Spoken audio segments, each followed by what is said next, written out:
One of the great balancing acts of the European climate is when it's fine and settled across the British Isles, it's often just the opposite in the Mediterranean, and that's certainly the case at the moment. We've had a switch around of fortunes in the British Isles. You might remember that yesterday London, the warmest day of the year so far at 20 degrees. Poor old Clacton suffering with the wind coming in from the sea at only 8 degrees. Today the winds shifted around, which meant that Clacton got up to 16 degrees. London's still pretty warm at 18 degrees. But as I said, the balancing act is that in the Mediterranean it's unsettled. You can see this weather system in the eastern part of the Mediterranean. That's been pretty active as it's worked its way across. It's given some very wet weather indeed, unusually wet weather in Tunisia, for instance, a whole month's worth in just a day, and 30-odd millimetres further east into Syria.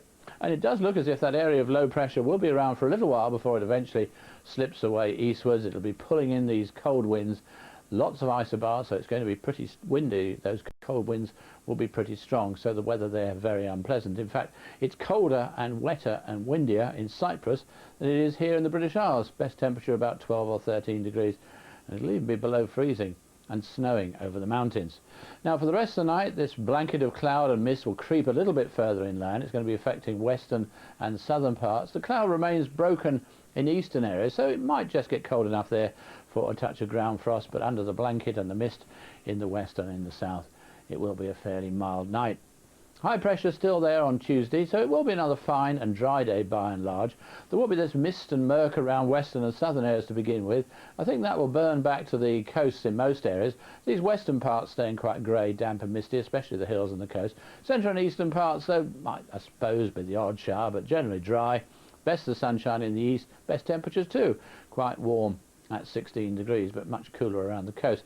High pressure still there on Wednesday. It has pulled back a little bit, but it's going to be basically the similar sort of day. In other words, around the coast, perhaps a little bit damp and misty, especially the western coast of Scotland and parts of Northern Ireland. Otherwise, early fog patches clearing to give some warm but perhaps rather hazy sunshine. Again on Thursday, the high has pulled back a little bit further, but not enough. It's still going to be a fine day, still be early morning fog and then some warm sunshine. The northwest stays rather damp and drizzly, and late in the day rather more in the way of rain coming up into southwestern parts. And that's the change, because as the high really pulls away on Friday, it does allow a low pressure area to move up towards the southwestern approaches, another weather system swinging down from the north. So between the two of them, it means eventually, after a perhaps dry start, many western areas and maybe later on southern parts too will eventually have some outbreaks of rain, the first rain for a long, long time. But eastern parts, another fine day, perhaps not as sunny, but at least it will remain fairly warm. And that's all.